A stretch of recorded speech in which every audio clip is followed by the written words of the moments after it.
കോമളം കൂജയന്മേനും ശ്യാമളോയം കുമാരക വേദവേദ്യം പരബ്രഹ്മ ഭാസതാം പുരതോ മമ ഭാസതാം ഹൃദിമേ സദാ. ഇന്ന് ഡിസംബർ 1.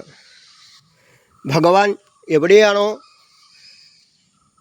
ധർമ്മത്തിന് ചുതി വരുമ്പോൾ തളർന്നിരിക്കുന്നതായ ഭക്തൻ, പാർത്ഥൻ പ്രതീകമാണ്. തളർന്നിരിക്കുന്നതായ ഭക്തന് യുദ്ധം ചെയ്യേണ്ടി വരുന്നു, സമൂഹമായിട്ട് യുദ്ധം ചെയ്യേണ്ടി വരുന്നു, ഭക്തജനങ്ങളായിട്ട് യുദ്ധം ചെയ്യേണ്ടി വരുന്നു, ജീവനക്കാരായിട്ട് യുദ്ധം ചെയ്യേണ്ടി വരുന്നു, കുടുംബത്തിലെ ഭാര്യയായിട്ട് യുദ്ധം ചെയ്യേണ്ടി വരുന്നു, യോഗത്തിൽ മുഴുവനും ധർമ്മം നിലനിൽക്കാൻ വേണ്ടി യുദ്ധം ചെയ്യേണ്ടി വരുന്നതായ ഒരു പാർത്ഥൻ്റെ ബന്ധുക്കളോട് യുദ്ധം ചെയ്യുന്നതായ പാർത്ഥൻ്റെ പ്രതീകമായിക്കൊണ്ട് ഗീത ഉപദേശിച്ചതായ ഭഗവാൻ. നമ്മൾ ആലോചിച്ച് നോക്കിയാൽ അറിയാം, ഇത്രയും വലിയ ശ്ലോകങ്ങൾ ഒരു ദിവസം കൊണ്ട് കുരുക്ഷേത്രത്തിൽ ഉപദേശിക്കാൻ പറ്റുമെന്ന് ചോദിച്ചു കഴിഞ്ഞാൽ പറ്റില്ല. അതിൻ്റെ പ്രത്യേകത എന്ന് വെച്ചാൽ ഒരു കണ്ടൻറ്റ്, ഒരംശത്തെ, ഒരു ശ്ലോകത്തെ അല്ലെങ്കിൽ ഒരു ആശയത്തെ ഭഗവാൻ അവിടെ ഗീതയായിട്ട് വർണ്ണിച്ചു തന്നപ്പോൾ ഇന്ന് ഭഗവാൻ ധർമ്മോ രക്ഷതി രക്ഷിത ആയിക്കൊണ്ടിതാ ഗീത ഉപദേശിച്ചപ്പോൾ പാർത്ഥൻ്റെ പ്രതീകമായ, ഭക്തൻ്റെ പ്രതീകമായ തളർന്നിരുന്ന തേർത്തട്ടിൽ തളർന്നിരുന്നതായൊരു ഉണർത്താനായിക്കൊണ്ട് അവിടെ ദുഷ്ടനിഗ്രഹം ചെയ്തുകൊണ്ട് അവിടെ കൗരവന്മാരെ മുഴുവൻ നിഗ്രഹിച്ചുകൊണ്ട് വീണ്ടും അവിടെ രാജ്യഭരണം ഏറ്റെടുത്തും. ഇന്ദ്രപ്രസ്ഥം, പഴയ പേര് ഡൽഹിയുടെ പേര് ഇന്ദ്രപ്രസ്ഥം എന്നായിരുന്നു, ഇപ്പോഴാണ് ഡൽഹിയിൽ നിന്നായത്. ഇന്ദ്രപ്രസ്ഥം എന്നാണ് അടുത്ത കാലത്ത് മുതൽ ഡൽഹിയുടെ പേരുണ്ടായിരുന്നു. അപ്പോൾ യുദ്ധം ചെയ്യേണ്ടി വന്നത് മുഴുവൻ ബന്ധുക്കളായിട്ടാണ് ധർമ്മം നിലനിർത്താനായിക്കൊണ്ട്. അതുകൊണ്ട് തളർന്നിരുന്നപ്പോൾ നോക്കിയപ്പോൾ ഭീഷ്മർ എല്ലാവരും ബന്ധുക്കളാണ്. പാർത്ഥം വിചാരിച്ചു എൻ്റെ ബന്ധുക്കളോട് യുദ്ധം ചെയ്യേണ്ടി വരുന്നു എന്ന രീതിയിലുള്ളതായ ഒന്ന്. പിന്നീട് അവിടെ പ്രതീകമായിക്കൊണ്ട് ഒരു ശിഖണ്ഡിയെ നിർത്തിക്കൊണ്ട് അവിടെ യുദ്ധം ചെയ്തപ്പോൾ അവിടെ ആണും പെണ്ണും കെട്ടതായ ഒരു അധർമ്മ മാർഗത്തെ കാണിക്കുന്നതായ, ആണും പെണ്ണും കെട്ടതായ ഒരാളെ മുന്നിൽ നിർത്തുമ്പോൾ ആണും പെണ്ണും കെട്ടതായ സ്വഭാവത്തെ കാണിക്കാനായിക്കൊണ്ട് ധർമ്മത്തെ എതിരിടാനായുകൊണ്ട് അധർമ്മികൾ നടത്തിയപ്പോൾ അവിടെ എന്തു വിജയിച്ചു? അവസാനം ധർമ്മം തന്നെ വിജയിച്ചു. അപ്പം ഗീത ഉപദേശിക്കുമ്പോൾ യഥാ ഹി ധർമ്മസ്യ ഗ്ലാനിർഭവതി ഭാരത അഭ്യുത്ഥാനമധർമ്മസ്യ തദാത്മാനം സൃജാമഹ്യം പരിത്രാണായ സാധൂനാം വിനാശായ ദുഷ്കൃതാം ധർമ്മ സംസ്ഥാപനാർത്ഥായ സംഭവാമി യുഗേ യുഗേ എന്ന് ഇന്ന് ഗീത ഉപദേശിച്ച ദിവസം ഭഗവാൻ പറയുമ്പോൾ പിന്നീട് ഗുരുവായൂർ ഏകാദശിക്ക് നിർജ്ജല ഏകാദശി, നിർജ്ജലമായിക്കൊണ്ട് ഉമ്മിനീര് പോലും ഇറക്കാതെ കൊണ്ട് വൈകിട്ട് ഭഗവാന് നേദിച്ചതായ പഴവും അല്ലെങ്കിൽ അങ്ങനെയുള്ള വസ്തുക്കൾ അവിടെ മലരെ ഇല്ലാതെ തന്നെ കൽക്കണ്ട മുന്തിരി മുതലായവ നേദിച്ചുകൊണ്ട് രാത്രി നമ്മൾ അത്താഴപൂജയ്ക്ക് ശേഷം പാരണ വീടുമ്പോൾ മാത്രമാണ് ഏകാദശി ആകുന്നത്. ലോകത്തിലെ ഏറ്റവും കൂടുതൽ ഗുരുവായൂരപ്പൻ്റെ നട തുറന്നിരിക്കുന്ന ദിവസം 48 മണിക്കൂർ പ്ലസ് 6 മണിക്കൂർ 52 മണിക്കൂറോളം നട തുറന്നിരിക്കുന്ന ലോകത്തിലെ ഒരേ ഒരു ഗുരുവായൂരപ്പൻ ഉണർന്നിരിക്കുന്നതായ ഒരേ ഒരു ദിവസം. അപ്പം നമുക്കറിയാം, ഒരു മാസം നമ്മൾ കഴിച്ചു കൂട്ടിയതായ ഭക്ഷണ പദാർത്ഥങ്ങൾ മുഴുവനും എപ്പോഴും തിന്ന് നമ്മളുടെ ഉള്ളിലെ മുഴുവൻ അവയവങ്ങൾ എന്ത് സംഭവിച്ചോടെ അവയവങ്ങൾക്ക് റെസ്റ്റ് ഇല്ലാണ്ടായി.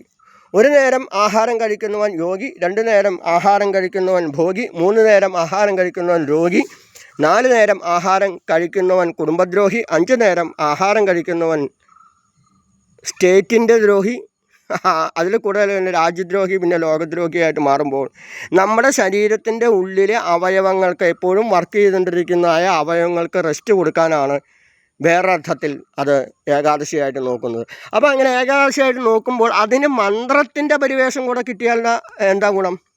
അത് മനസ്സെന്ന ആവരണവും കൂടി ബുദ്ധിക്കും ഉണർവ് നൽകും. അതാണ് സാത്വികമായ ആഹാരങ്ങൾ കഴിക്കണം എന്ന് പറയാം. ഒരു മനുഷ്യൻ്റെ ശരീരത്തിലേക്ക് ഒരു ഫുൾ ദിവസവും അധ്വാനിക്കേണ്ടതായ ശരീരത്തിലേക്ക് വേണ്ട ഭക്ഷണം, കയ്യിലെ ഒരു വാളൻ ഭക്ഷണം, സാത്വികമായ ഭക്ഷണം മാത്രം മതി.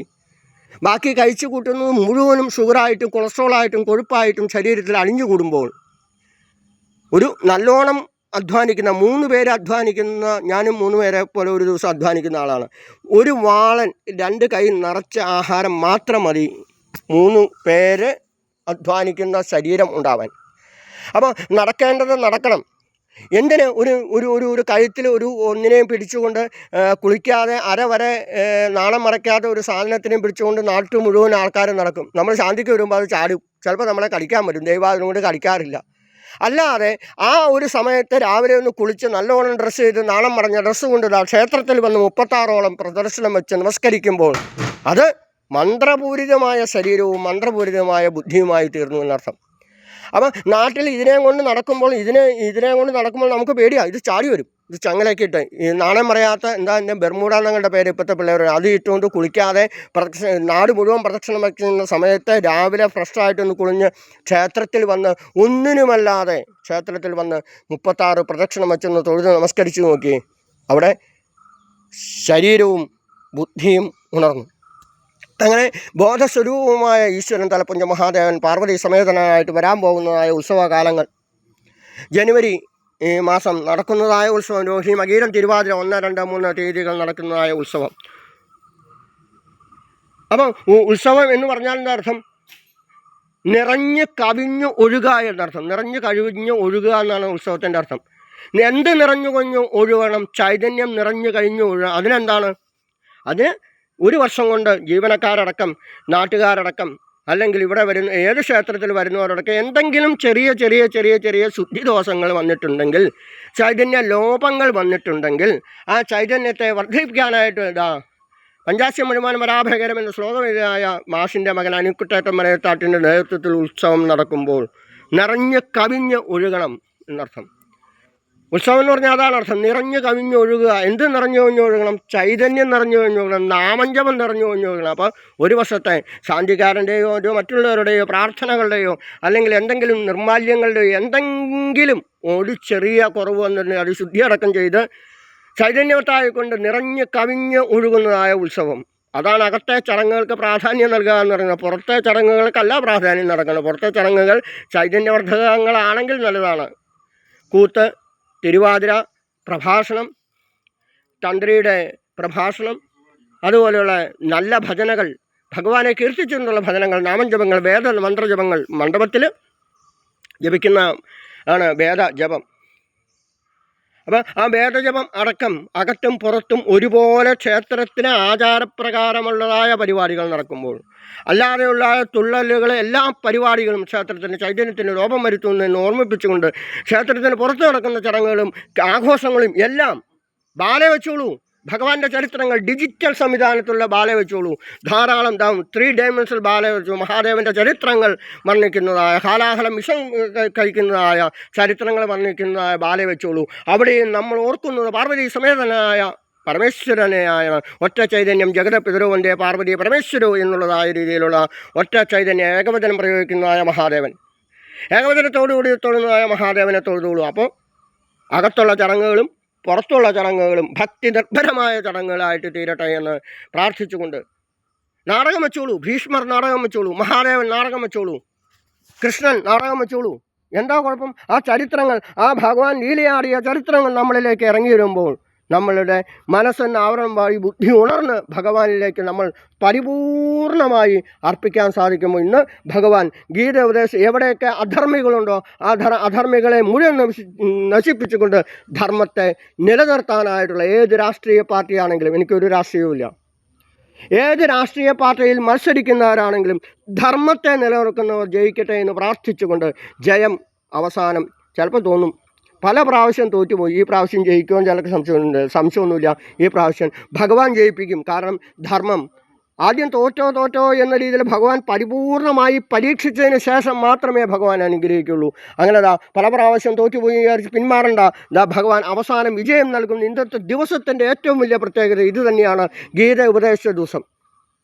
അതുപോലെ തന്നെ ഏകാദശി ദിവസം. ഇങ്ങനെ 52ഓളം മണിക്കൂർ ഗുരുവായൂരപ്പനെ നട തുറക്കുന്ന ദിവസം ലോകത്ത് ഒരു ദിവസം മാത്രമേ ഉള്ളൂ. ലോകത്ത് ആ ദിവസത്തെ പരിപൂർണ നാമജപങ്ങളെ കൊണ്ടും ഭാഗവത പാരായണം കൊണ്ടും നാരായണീ ജപത്തെ കൊണ്ടും നാമജപങ്ങളെ കൊണ്ടും മുഖരിതമാകട്ടെ ലോകം മുഴുവൻ. നാമജപത്തിൻ്റെ ശക്തി നിലനിൽക്കട്ടെ. ധർമ്മോ രക്ഷതി രക്ഷിത. ധർമ്മത്തെ പരിപൂർണമായിട്ടും ധർമ്മം കൃഷ്ണോ വിഗ്രഹവാൻ ധർമ്മ, രാമോ വിഗ്രഹവാൻ ധർമ്മ. ശരിക്കും കൃഷ്ണൻ രാമൻ എന്നുള്ള നല്ല പേര്, ശരിക്കും ധർമ്മം എന്ന് തന്നെയാണ് പേര്. അപ്പം അത് നമുക്ക് മനസ്സിലാക്കാനായിക്കൊണ്ടാണ് ഈ പേര് വെച്ചത്. ശരിക്കും ധർമ്മം എന്ന് മാത്രമേ ഉള്ളൂ. നമ്മളെ മനസ്സിലാക്കാനായിക്കൊണ്ടാണ് കൃഷ്ണൻ, രാമൻ, ദേവി, മഹാദേവൻ എന്നൊക്കെ കിട്ടുന്നത്. ധർമ്മം എന്ന് മാത്രമേ ഭഗവാൻ പഴയ കാലങ്ങളിൽ പറഞ്ഞിരുന്നുള്ളൂ. ധർമ്മം എന്ന് പറഞ്ഞാൽ ഭഗവാനാണ്. അപ്പം ധർമ്മം കൊടുക്കുക എന്ന് പറഞ്ഞാൽ അർത്ഥം ഭഗവാനെ നൽകുക, അവനവന് കിട്ടുന്നതിനനുസരിച്ച് ദാനം ചെയ്യാൻ സാധിക്കട്ടെ എന്ന് പ്രാർത്ഥിച്ചുകൊണ്ട് എല്ലാവർക്കും നല്ലൊരു ദിവസം നേർന്നുകൊണ്ട് സർവത്ര ഗോവിന്ദനാമ സങ്കീർത്തനം. ഗോവിന്ദ ഗോവിന്ദ. വിശ്വായ പാർവതീശ പാപനാശന ഹരേ.